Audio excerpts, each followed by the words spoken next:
Halo teman-teman, Assalamualaikum. Perkenalkan, nama saya Della Pratiwi. Saya dari Sekolah Tinggi Agama Islam Syekh Haji Halim Hasan. Dan sekarang saya kelas 3 APAI eksklusif. Nah, kali ini saya ingin berbagi pengalaman dan sedikit menceritakan tentang sejarah titik gantung, monumen, Loko Hitam, dan monumen perjuangan Angkatan 66 yang ada di Medan. Perjalanan saya dimulai dengan menggunakan kereta api yang hanya memakan waktu sekitar setengah jam. Nah, jadi sekarang kita sudah sampai nih di tempat tujuan utama kita, yaitu titik gantung. Nah, teman-teman juga bisa kok melihat keindahan kota Medan dari titik gantung, lihat kereta api yang sedang beroperasi, dan keindahan langit yang begitu menawan. Titik gantung dibangun pada tahun 1885. Jembatan ini dibangun berawal dari keinginan Belanda untuk membangun sarana transportasi massal di Sumut. Dibangunnya jembatan ini agar warga tidak sembarangan melintasi jalur rel kereta api. Jembatan kuno ini sepanjang 45 meter, ditopang oleh tembok dengan ketinggian 6-7 meter.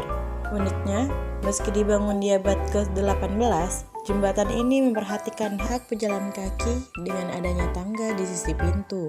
Ternyata, jembatan kuno yang bergaya klasik Victoria ini dulunya merupakan tempat favorit kolonial Belanda di sore hari di kota Medan. Tempat selanjutnya yang akan kita datangi adalah Monumen Loko Hitam. Monumen ini terletak di sebelah stasiun Medan, tepatnya di kawasan Lapangan Merdeka Medan. Tujuannya dibangun kereta api ini di Sumatera Timur yang awalnya masuk ke dalam Sumatera Utara modern untuk mengangkut hasil perkebunan. Produksi perkebunan diangkat dari daerah pedalaman dan dibawa ke Pelabuhan Belawan untuk selanjutnya diekspor ke luar negeri.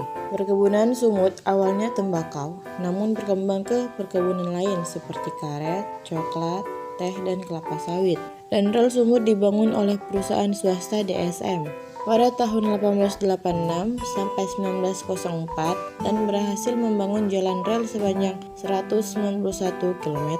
Kemudian pada tahun 1905 sampai 1915, panjang rel bertambah menjadi 362 km. Dulu lokomotif ini digunakan untuk menarik gerbong barang bermuatan sawit atau karet dari daerah tebing tinggi atau kisaran. Adanya kereta api telah mendorong pertumbuhan di sektor perkebunan dan bertumbuh ekonomi di sektor lain. Kemudian pada akhirnya membuat Delhi menjadi daerah yang maju dan berkembang pesat. Monumen perjuangan Angkatan 66 ini berada di Kesawan, Medan. Terdiri dari dua bagian relief yang masing-masing memiliki 4 sisi di bagian puncaknya, dicat berwarna silver dan hitam sebagai bentuk detail. Monumen yang berdiri sejak 16 Desember 1966 dibangun untuk memperingati peristiwa kelam sejarah Indonesia yang terjadi selama tahun 1965 sampai 1966. Pada bagian sisi monumen ini terdapat relief adegan cukup sadis dan vulgar yang bertujuan untuk menggambarkan keadaan pada saat peristiwa itu terjadi. Selain penggambaran peristiwa, monumen ini juga tercantum nama-nama dari Laskar Pemuda yang menjadi korban peristiwa tragis.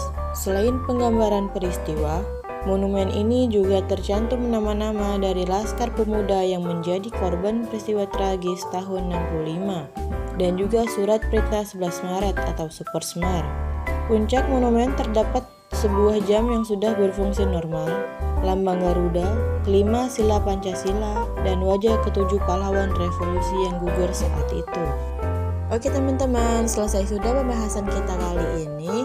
Thanks for watching, see you next time, bye bye. Wassalamualaikum warahmatullahi wabarakatuh.